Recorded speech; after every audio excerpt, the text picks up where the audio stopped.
बहुत महीनों से उसने अपने आदमी को कृतिका के पीछे लगाया हुआ था।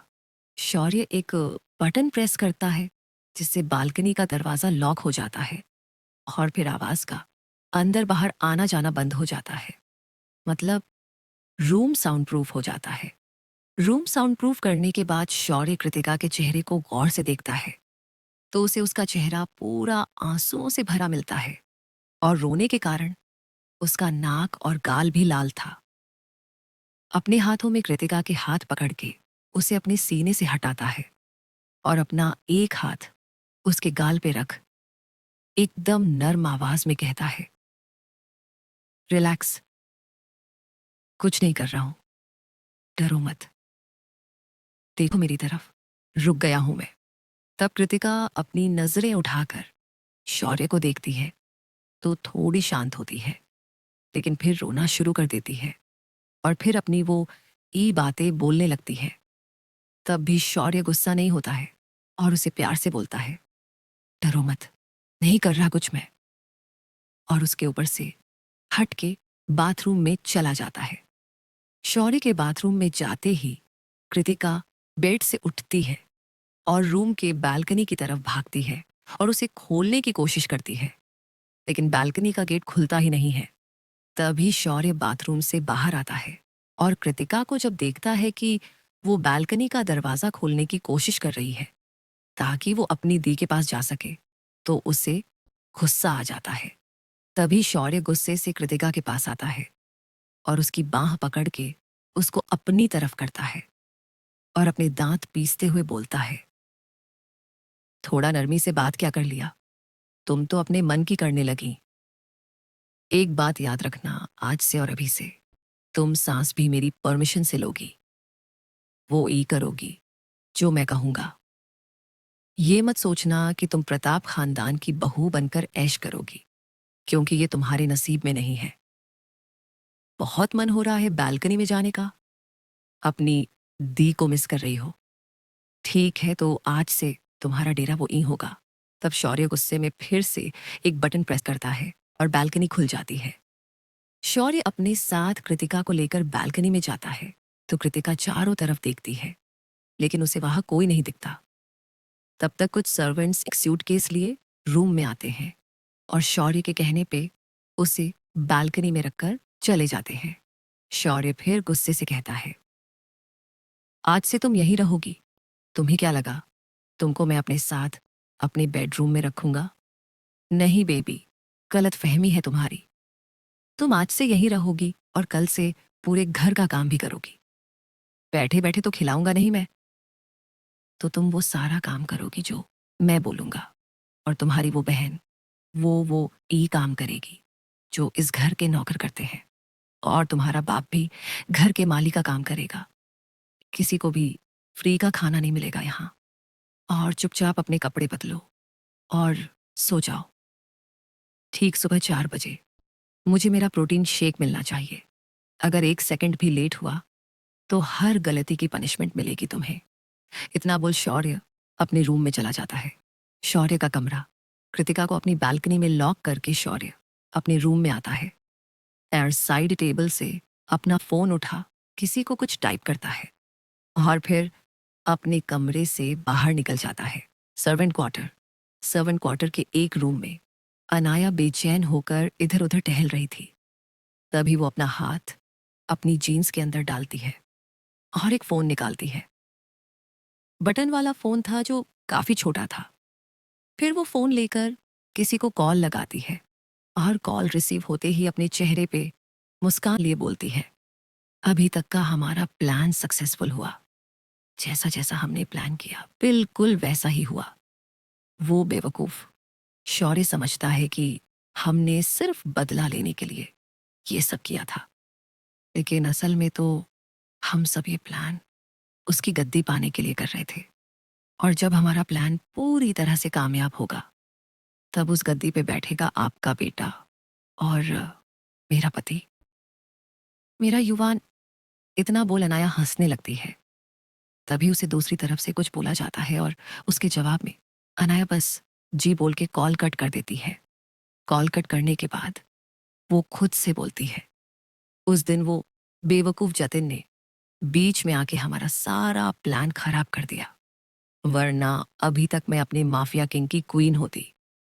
लेकिन कोई बात नहीं, अब बनेगा मेरा युवान अगला माफिया किंग और मैं उसकी क्वीन। फिर वो अपने फोन से और किसी को कॉल करती है और सामने फोन रिसीव होते ही अनाया काफी मदहोशी भरी आवाज में बोलती है, जान, हमारा प्लान कामयाब हो रहा है। मैं पहुंच गई हूं प्रताप विला में, बस तुम्हारी कमी है। और फोन को ही चूमने लगती है। तभी उधर से कुछ कहा जाता है। फिर अनाया खुद को अनड्रेस करती है और बेड पे जाके खुद को चादर से ढक लेती है। अनाया फोन पे ही सामने वाले इंसान से काफी सिडक्टिव आवाज में कहती है, जान, मेरा शरीर तड़प रहा है अब तुम्हारे लिए। तब फिर उसे फोन के दूसरे साइड से कुछ कहा जाता है। फिर वो फोन पे बात करते करते ही अपना हाथ अपने शरीर के निचले पार्ट पे ले जाती है और फिर फोन पे ही एक दूसरे को सैटिस्फाइड करने लगते हैं। अनाया की मदहोशी भरी सिसकियां निकल रही थीं और फोन के दूसरी तरफ से भी वैसी ही आवाजें आ रही थीं। Study room. इधर शौर्य अपने कमरे से निकल के अपने स्टडी रूम में जाता है, जहां जतिन उसका पहले से ही इंतजार कर रहा था। शौर्य डायरेक्ट जाके अपनी चेयर पे बैठ जाता है और जतिन की तरफ देख बोलता है, हमारा अभी तक का प्लान कामयाब रहा, लेकिन उन लोगों को यही लगना चाहिए कि हम उनके प्लान के अकॉर्डिंग ही चल रहे हैं, ताकि हम असली मास्टरमाइंड तक पहुंच जाएं। क्योंकि इतना बड़ा प्लान वो विक्रांत और अनाया सिर्फ बिजनेस का बदला लेने के लिए नहीं कर सकते। मकसद कुछ और भी था और हमें अब असली मकसद तक पहुंचना ही है। तभी जतिन कहता है, सर बहुत जल्दी सब पता चल जाएगा। उन लोगों को लगता है कि यहां तक आना उनका प्लान था, लेकिन वो लोग नहीं जानते कि वो खुद आपकी उंगली पे नाच रहे हैं। लेकिन सर, मुझे उसकी बहन उन लोगों से अलग लगती है। मतलब उसके चेहरे पे कोई छल नजर नहीं आता। जतिन की बातें सुन शौर्य गुस्से में उसे घूरते हुए कहता है, बहुत हमदर्दी हो रही है तुम्हें उस विक्रांत की बेटी से।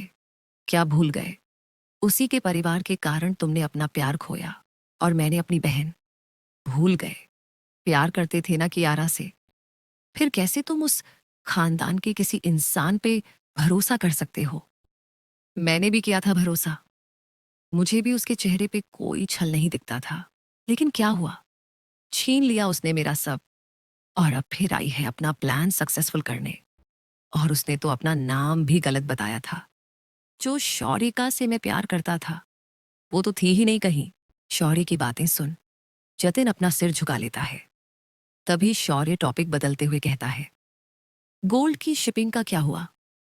तभी जतिन कहता है, सर इस बार भी वो केएसजी ने प्रॉब्लम क्रिएट करने की कोशिश की, लेकिन रोनित ने सब संभाल लिया। शौर्य जतिन की बातें सुन कहता है, कब तक रोनित आ रहा है वापस? तब जतिन कहता है, सर वो कल तक आएगा। रोनित शौर्य का सेकंड हैंड है। शौर्य के सारे लीगल और इलीगल काम वो ही संभालता है। रोनित के अलावा शौर्य की टीम में राज और समायरा भी हैं, जो शौर्य के काम को अंजाम देते हैं। शौर्य माफिया पर राज करता है। जब शौर्य कोमा में था तब किसी को कुछ बताया ही नहीं गया था और शौर्य की गैर मौजूदगी में जतिन, रोनित, राज और समायरा ही सारा काम अंजाम देते थे, ताकि कोई आकर शौर्य की कमजोरी का फायदा ना उठाए और माफिया किंग की पोजीशन ना हड़पे। बालकनी। शौर्य के जाने के बाद कृतिका पूरी बालकनी को ध्यान से देखती है। बालकनी में एक सोफा और चेयर रखा हुआ था और एक साइड काफी सारे गमलों में फूल थे। एक तरफ बाथरूम भी था। तब कृतिका को बैग का ध्यान आता है और वो बैग खोलती है तो उसमें कुछ कपड़े थे। उन कपड़ों में से एक सिंपल सूट जिसके नीचे पटियाला पैंट था वो निकालती है और बाथरूम में चली जाती है। गहने तो सारे शौर्य ने उतार ही दिए थे। कृतिका जल्दी अपना लहंगा उतारती है, शावर के नीचे खड़ी हो जाती है और शावर लेकर जो सूट लाई थी उसे पहनकर वापस बालकनी में आती है और बालकनी की रेलिंग पे हाथ रख बाहर देखने लगती है। इस वक्त उसके चेहरे पे ना कोई मेकअप था, ना शरीर पे गहना, बस मांग में भरा सिंदूर और गले में मंगलसूत्र था। उसकी लंबी लंबी जुल्फें हवा से लहरा रही थीं। अपने चूड़े से भरे हाथ वो रेलिंग पे रखे लगातार सामने देख रही थी। कोई भी अगर देख ले उसे तो फर्क करना भूल जाए कि आसमान का चांद ज्यादा खूबसूरत है या कृतिका।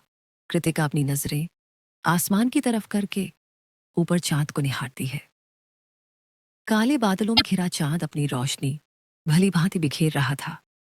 अचानक कृतिका के मुंह से निकलता है, क्यों भगवान जी, क्यों आखिर मेरे साथ ही ये सब होता है? क्या मुझे खुश रहने का हक नहीं है? पापा और दी क्यों कर रहे हैं ऐसा? आखिर उन्हें क्या चाहिए जिसका मोहरा उन्होंने मुझे बनाया है? और फिर वो रोने लगती है।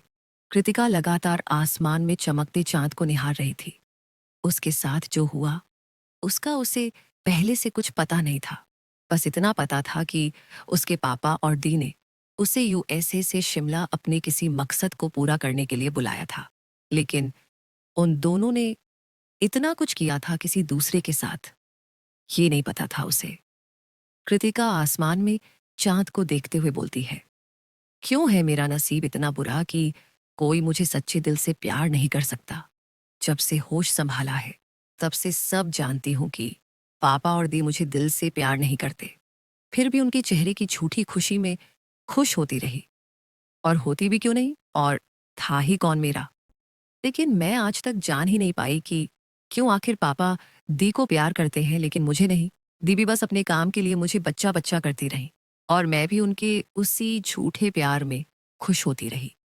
शायद मामा जी जानते थे सब, इस कारण मुझे यूएसए भेज दिया पढ़ने को।